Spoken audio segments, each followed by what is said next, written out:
అంటే ఒకరోజు కాదు, 2 రోజులు కాదు, ఏదో చేద్దామంటే ఏదో అయ్యింది అంటారే, అట్లాగా అయిపోయి ఏకదం 40 సంవత్సరాలు అక్కడే ఉండాల్సి వచ్చింది.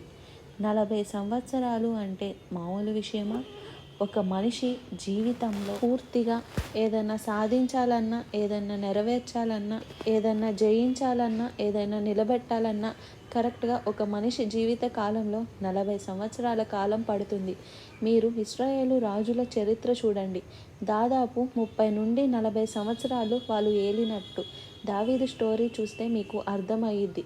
ఈ 40 ఏళ్ళు చాలా ప్రాముఖ్యమైనది. బోల్డ్ అంత సాధించేయొచ్చు మోషే. పాపం బోల్డ్ అంత సాధించేద్దాం అనుకున్నాయన్నీ పోయినాయి. ఆ జనాలు పోయారు, ఆ అధికారం పోయింది, ఆ పెత్తనం పోయింది, అసలు ఆ రాజ్యంలో ఉండే అవకాశమే పోయింది. ఇంకా ఆయన చేద్దామన్న